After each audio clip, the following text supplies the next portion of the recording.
4 steps to success. I've developed 4 steps to success in the quest for personal development. First, good ideas. Ideas are the life's of enterprise. A better life comes by the search for good ideas. Never cease your quest for knowledge. Finding ideas can be life-changing. Business ideas, social ideas, personal ideas. Nothing is as powerful as an idea whose time has come. Be a searcher of good ideas, timely ideas, political ideas, family ideas, healthy ideas. Then do what I do, keep a journal, keep a log of good ideas. That's for the serious students.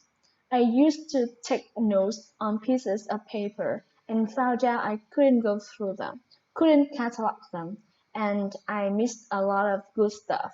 So I learned to keep good ideas in a journal. It's an extension of your learning library. Number 2, good plans. Be a student of good plans. Plans are important because they give birth to ideas. Plans take ideas to the marketplace. Plans well executed bring ideas into the better life. Ideas without plans forever hang like an artist's rendering on the wall.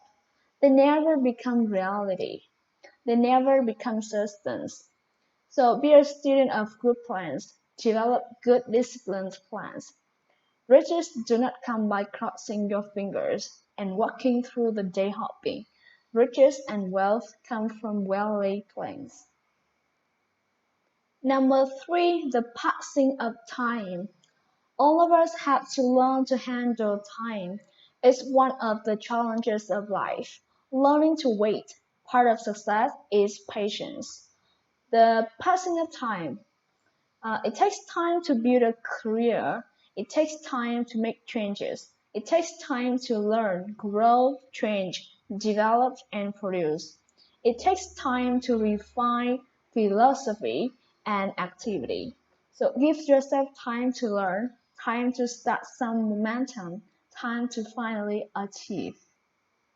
Number 4, solving problems. Success is simply solving problems. There are all kinds of problems: business problems, family problems, personal problems, financial problems, emotional problems. Everybody's got a list of problems. Problem solving is where enterprise comes from. It's how you build worth and wealth. I once met Neil Armstrong, the first man on the moon.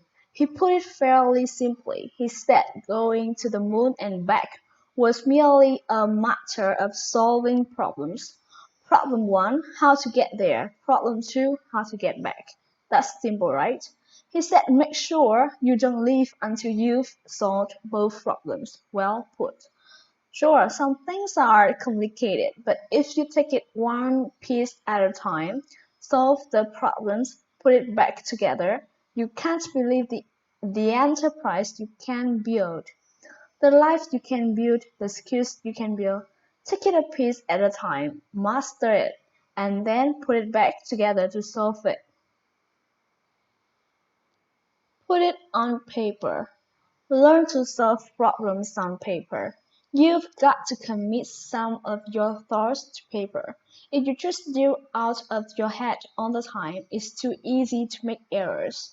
So take a piece of paper and just spend a little time outlining the problem.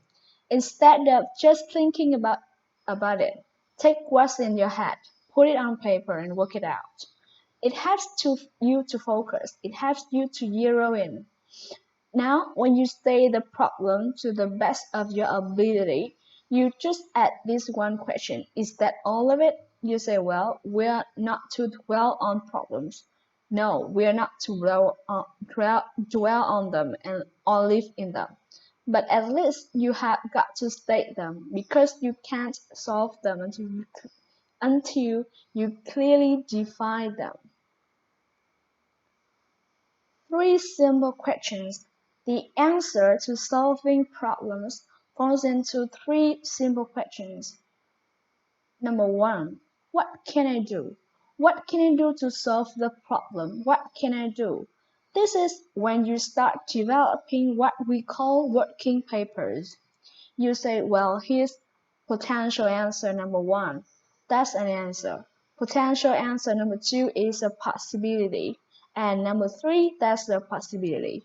You just start laying out possible solutions. Then you go back and analyze these solutions.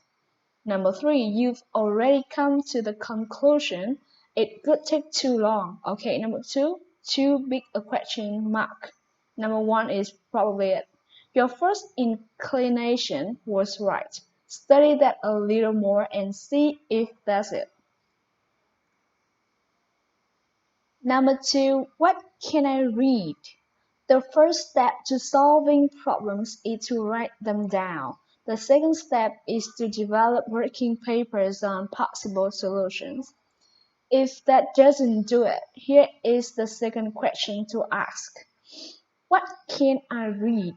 Maybe there's a book on your problem.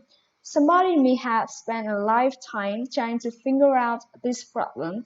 You could receive the instant benefit of this person's advice if you take the time to look. Maybe it's concisely written somewhere. You don't need to reinvent the wheel. If you do your homework, you just may find the solution. Number three, who can I ask? If that still doesn't work, here's the third question, who can I ask? Now don't hesitate to ask, but let me give you a clue. Don't ask first. If you always just ask, you won't develop the skills you need for solving problems. What's more valuable than the solution to a problem?